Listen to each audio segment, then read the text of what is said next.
El Instituto Mexicano de Flebología presenta Hablando de Flebología, un podcast creado para ti que estás en el mundo de la medicina.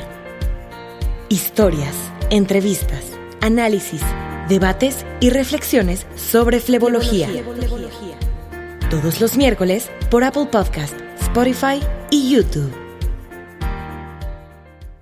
Hola amigos, bienvenidos a un nuevo podcast del Instituto Mexicano de Flebología. Soy su amigo el Dr. Fernando Vega Rasgado y deseo que se encuentren ustedes muy bien. ¿Qué tal? Pues el día de hoy vamos a hablar de un tema muy frecuente en la consulta. Cuando nosotros recibimos a los pacientes, muchas veces ellos vienen por dolor, el dolor de piernas. Por alguna extraña razón, la Vox Populi asocia el dolor de piernas a mala circulación. Y la gente, cuando oye mala circulación, se imagina que hay varices. Entonces, este asunto pues es un poquito más complicado. Es un poquito más complicado porque pues las personas vienen creyendo que tienen mala circulación por varices y el dolor de piernas puede deberse a muchas causas. Aquí vamos a enfrentar dos problemas. Uno, el diagnóstico diferencial del dolor de piernas y por el otro lado, el aspecto ético de los médicos que atendemos varices. Es muy común que los pacientes que llegan por dolor y dicen, doctor, es que tengo varices internas o es que tengo mala circulación, el médico le encuentre sí o sí alguna venita para atender al paciente. La atendemos, le damos cita en 8 días y llega el mes y el paciente dice, doctor, el dolor está más fuerte y ahora no se me quita. Pero pues sí, ya le cobramos, ya le hicimos algún procedimiento de esclerosis o de lo que sea, simplemente porque le encontramos una venita y el paciente decía eso. Entonces, como les decía, son dos problemas. Por un lado, el problema ético y por el otro lado, el problema de las varices, en sí el dolor, por decirlo de una forma más clara. Entonces, el problema ético creo que es muy entendible y muy comprensible y creo que los médicos debemos la obligación de explicar al paciente. Si tiene usted unas venas alteradas, si tiene usted unas telangiectasias o tiene usted una úlcera o tiene usted lo que sea, pero el dolor a que se refiere el paciente puede ser de otro origen. Entonces, si le explicamos que además de su insuficiencia venosa puede tener otra cosa, creo que entonces estamos hablando con rectitud, estamos actuando rectamente y éticamente. Más aún cuando el paciente ni siquiera tiene problemas venosos o arteriales y le tenemos que explicar, usted no tiene problema venoso o arterial, vamos a hacer un diagnóstico diferencial del dolor que tiene. Esto es muy importante porque muchos de nosotros, los médicos, a veces actuamos simplemente porque el paciente está con dolor en el área, digamos, física que nos toca, ¿no? Que nos corresponde. Entonces, si va con el ortopedista, le va a encontrar alguna cosa de ligamentos, fracturas, de cartílagos o lo que sea. Si va con el médico que atiende flebología, le va a encontrar varices. Si va con el angiólogo, le va a encontrar insuficiencia arterial. Si va con el neurólogo, le va a encontrar compresión radicular. Si va con el internista, le va a encontrar diabetes y todas las complicaciones. Entonces, este es un problema que debemos nosotros abordar con la mayor rectitud, calma y honestidad posible. Creo que esto nos va a ayudar mucho a ganarnos la confianza del paciente y tal vez en un futuro o concomitantemente podremos atender el problema venoso. Pero vamos a hablar un poquito entonces ahora del problema de diagnóstico diferencial. Si nosotros vamos a actuar éticamente, entonces lo que continúa es hacer un diagnóstico diferencial de este dolor. Y los dolores en la pierna, pues depende de la fuente que veamos, pueden ser muchísimas causas de este dolor de piernas. Y primero vamos a ver las causas circulatorias. Las causas circulatorias todos ustedes las conocen, las más importantes. Por supuesto que la insuficiencia venosa es una de ellas, pero no es la única. La insuficiencia venosa puede dar una pesantez, un cansancio. Cuando hay una úlcera, próximo a hacerse una úlcera, puede haber dolor. Cuando tenemos un síndrome postrombótico, también puede haber dolor. Un trombo puede dar dolor, ya sea superficial o profundo, y asociarse también de edema. También las telangiectasias pueden dar dolor y ardor. Esto lo hemos visto en muchos pacientes. Entonces, el área venosa nos da muchas causas de dolor, pero no es la única, porque el área arterial también. La insuficiencia arterial leve, moderada o severa nos puede dar dolor. La claudicación nos puede dar dolor. Cuando el paciente camina puede tener dolor de tipo isquémico. Cuando el paciente está en reposo puede tener dolor de tipo isquémico. Y entonces también son causas vasculares del dolor de piernas. Pero hay otra que es el síndrome compartimental. Algunos pacientes, después de alguna cirugía o después de algún trauma, desarrollan este síndrome compartimental, que básicamente podemos decir es un hematoma o es un edema en algún compartimiento de la pierna o del muslo que comprime la circulación arterial o venosa y puede ser muy grave y también da dolor. Y tenemos que hacer una buena historia clínica y una buena exploración para encontrar un síndrome compartimental. Por supuesto que también podemos tener otras alteraciones como vasculitis. Las vasculitis pueden dar también dolor muy intenso que a veces no relacionamos ni con insuficiencia arterial ni con insuficiencia venosa. Podemos también una displasia fibromuscular. Entonces, tenemos causas vasculares que nos pueden dar dolor. Ahora, cada una tiene su característica importante, ¿verdad? Que vamos a asociar con la coloración, la temperatura, la toma de pulsos, el edema que pueda tener el paciente, la ausencia de vello, en fin. O sea, hay muchos datos clínicos que nos permiten saber si es una insuficiencia arterial o una insuficiencia venosa, o un problema arterial o un problema venoso. Entonces, primero debemos empezar por esas causas. Pero de ahí tenemos causas no vasculares. Tenemos, por ejemplo, el quiste de Baker. El quiste de Baker que puede romperse detrás del hueco popliteo y ocasionar un dolor muy agudo, ¿verdad? Este síndrome de Baker también, este quiste de Baker cuando se rompe o aún sin romperse puede dar este tipo de dolores. Podemos tener periostitis. La periostitis también da dolores muy importantes. Pueden ser secundarias a un trauma, por ejemplo, ¿verdad? También tenemos las lesiones provocadas por alguna extensión muscular, un esguince, un desgarro muscular, que también da dolor en la pierna de diferentes tipos. También las fascitis, no solo la fascitis plantar, sino podemos tener fascitis prácticamente en cualquier parte y ocasionada por diferentes factores. Aunque el trauma es uno de ellos, las exostosis son otra causa de las fascitis, pero pueden haber cuerpos extraños de hace muchos años que puedan estar incrustados y darnos a posteriori este tipo de alteraciones, ¿no? Una fascitis. También miositis.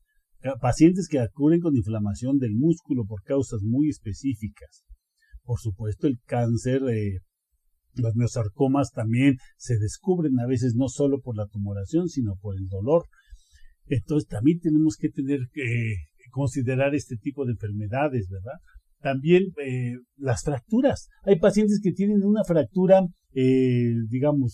una fisura, por ejemplo, o una fractura no diagnosticada, que puede dar mucho dolor y hasta que no tengamos un diagnóstico por rayos X podemos darnos cuenta que es fractura. Y a mí me ha tocado pacientes que los atendemos, que hacemos y cuando tomamos la radiografía nos damos cuenta. Entonces, el dolor de pierna es algo muy importante, muy complicado y que también debemos seguir viendo otras causas. Otra causa muy importante es la neuropatía y no solo la neuropatía diabética. La neuropatía diabética puede dar desde dolor hasta anestesia. Es una gran gama de sensaciones, pero está dada por condición de las fibras betas alteradas, que es una condición ya propia de las membranas basales que producen la diabetes y que afectan específicamente a los nervios periféricos. Entonces, la neuropatía es una causa, pero también hay de neuropatía degenerativa, ¿verdad? Cuando no tenemos suficientes aportes al nervio y por lo tanto no tenemos esta capa de mielina, puede dar una neuropatía no diabética. Entonces, hay otras causas también de neuropatías que pueden dar dolor. Ahora, una de las causas más frecuentes que el paciente acude con nosotros por dolor de la pierna es lo que comúnmente se llama ciática, ¿verdad? La inflamación del nervio ciático desde media nalga hasta la punta del pie. El nervio ciático, el más largo del cuerpo, también tiene esta predisposición a inflamarse por la zona en que se encuentra y por la compresión de los cartílagos, músculos y huesos en esta zona lumbar, lumbosacra, y esa es una de las causas más comunes de dolor. Y no todos tienen que presentar un cuadro florido. Algunos pacientes solo tienen dolor en la cara externa, algunos solo en la media nalga y hasta parte del muslo. Algunos sienten que se les enfría la pierna o que les da un calambre.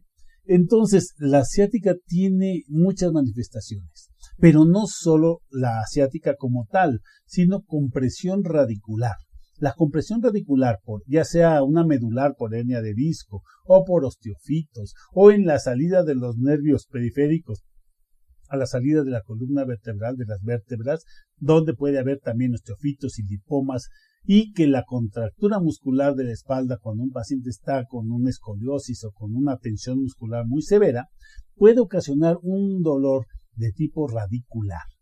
Tanto la ciática como el dolor radicular, amigos, es algo sumamente frecuente. Puedo decirles yo que al menos 2 o 3 de cada 10 pacientes van a tener este tipo de dolor y debemos diagnosticarlo porque no todos son venas, no todos son varices. Y este tipo de dolor puede tratarse médicamente y puede tratarse también con fisioterapia. Entonces, este tipo de manejo de dolor de la compresión radicular o de la ciática, les decía que tenía múltiples manifestaciones. Una de ellas también muy frecuente es el dolor tipo quemante. El paciente refiere que con que roce la sábana ya le da un dolor intensísimo. Si ustedes pasan su mano por la pierna, también van a despertar este dolor. Otros pacientes, en cambio, refieren que tienen la pierna fría, que la sienten fría o helada. Y cuando nosotros la tocamos no está tan fría en realidad, sino es la simple percepción que da esta lesión del nervio. Otros, al contrario, la sienten sumamente caliente. Y otro grupo de pacientes la siente dormida, ¿verdad? Dependiendo el tipo de fibra que esté afectando, dependiendo la localización anatómica y los haces hacia dónde llegan. Si son del asta posterior, del asta anterior, también puede tener alteraciones motoras. Pero la mayoría de las veces son alteraciones sensitivas las que nos da el dolor de la pierna. Y el paciente, claro que piensa que es mala circulación porque siente la pierna fría. Entonces dice, no tengo circulación. Pero a veces tocamos pulsos, están presentes y todo muy bien. El problema es una compresión radicular o una ciática. El paciente diabético es el que más también nos presenta este tipo de alteraciones, porque aunado a la neuropatía diabética, generalmente tiene también este tipo de compresiones radiculares y más exacerbadas, porque no solo puede ser en una pierna, puede ser en las dos piernas. Esto se aúna a otro síntoma de dolor de piernas, que es la falta de fuerza. La falta de fuerza de la pierna, el paciente la asocia también a mala circulación. Y esto porque él piensa que si no hay sangre, pues no se puede mover. Sin embargo, estas compresiones radiculares, cuando afectan las astas anteriores en la médula, por una hernia de disco, por ejemplo, o por alguna lesión traumática también, pues nos pueden dar este tipo de alteración de que el paciente le falte fuerza, se caiga. No solo el dolor, aunque el dolor es lo más evidente, no solo el dolor es el que se presenta en los miembros inferiores. Así que, amigos, el dolor de piernas, cuando un paciente viene a buscarnos por varices o por insuficiencia venosa, es un punto que debemos diagnosticar con la mayor precisión posible. Pero además, tenemos otra complicación. Puede ser que nuestro paciente curse con 2 o más circunstancias simultáneamente. Puede tener una compresión radicular y al mismo tiempo una vasculitis. O puede tener un eczema nomular, por ejemplo, y al mismo tiempo tener la compresión de la ciática, o puede tener insuficiencia venosa y arterial simultáneamente, o puede tener la neuropatía diabética, insuficiencia venosa e insuficiencia arterial. Entonces, debemos tener una mente abierta, con un criterio muy amplio, para poder hacer un buen diagnóstico, y no solo irnos con lo que el paciente sugiere, o porque como nosotros vemos venas y llegó el paciente por un dolor de venas y él nos dijo que tenía mala circulación, vamos a tratar eso, sino que debemos actuar con un criterio médico más amplio, más ético, y debemos revisar todas las posibles causas de dolor de piernas. Créanme que si ustedes hacen eso, su paciente se los va a agradecer. Algunas neuropatías, por ejemplo, o dolores de rodilla, por ejemplo, que también el paciente asocia a mala circulación, cuando llegan a tener venitas, varices reticulares, telangiectasias o alguna vena que pasa por alguna región, cuando nosotros hacemos ablación química endovenosa, podemos eliminar el dolor de esa zona. Es algo sensacional que, trabajando el sistema venoso, a veces podemos quitar el dolor de una zona. Pero debemos ser muy claros con el paciente, explicarle que ese dolor no se debe a un problema 100% venoso, sino puede ser articular, degenerativo, ortopédico o de otro tipo, y que lo que estamos haciendo es, por decirlo así, un paliativo o es un tratamiento transitorio, porque esto lo hemos demostrado ya en muchos trabajos. El doctor Cuauhtémoc Ramírez ha trabajado mucho con esto en la neuropatía, y nosotros hemos hecho también otros trabajos sobre esto mismo. Entonces, el que la ablación química endovenosa ayude mucho a controlar el dolor en diferentes circunstancias no significa que sea la causa real de todos los problemas de la pierna. Así que, queridos amigos, cuando tengan pacientes con dolor de pierna, debemos que tomarlo con calma, tomar nuestro tiempo para hacer un diagnóstico, pedir los auxiliares, no solo nuestro ultrasonido venoso vascular, que no solo sea venoso, sino también arterial, y no solo vamos a tomar análisis de laboratorio, tenemos que pedir a veces radiografías, a veces electromiografías, a veces radiografías de la columna en diferentes posiciones. Entonces, debemos intentar hacer el mejor diagnóstico posible para que nuestro paciente podamos orientarlo y simultáneamente atender el problema venoso que nos viene a consultar. Como médicos debemos actuar en todos los sentidos que podamos para hacer este diagnóstico lo más preciso posible y, repito, actuar de una manera ética. Si ustedes logran eso, el paciente va a tener gran confianza en ustedes, va a poder consultarles incluso otras patologías y ustedes podrán orientarlo con toda honestidad y enviarlo al médico que corresponda. Si encontramos alguna cuestión degenerativa de la rodilla, tendremos que enviarlo al ortopedista. Si encontramos algún problema, por ejemplo, de linfedema, que también da dolor y edema, tenemos que dar un tratamiento de este tipo y hacer un diagnóstico temprano para que el paciente le vaya mejor. Si estamos viendo que es una neuropatía, pues debemos vigilar que su glicemia, su azúcar, su glucosa glicosilada esté bien, y si no, enviarlo al endocrinólogo o con el médico que lo pueda atender. Y así cada uno de los diagnósticos que vayamos haciendo. No es nuestra obligación poder atender toda la gama de patología, pero sí es nuestra obligación hacer un diagnóstico lo más preciso posible. Y una vez teniendo el diagnóstico, que es lo más difícil en medicina, una vez hecho el diagnóstico, cualquiera lo atiende. Bueno, no así, ¿verdad, amigos? Pero una vez hecho el diagnóstico, cualquier médico que corresponda se los va a agradecer mucho porque ya va a venir el paciente con una etiqueta. Y podremos encontrar diagnósticos supletorios, ¿verdad? Claro que sí. Pueden concurrir 2 o más diagnósticos en nuestro paciente. Entonces, el dolor de piernas, recuérdenlo siempre, no solo se debe a problema venoso.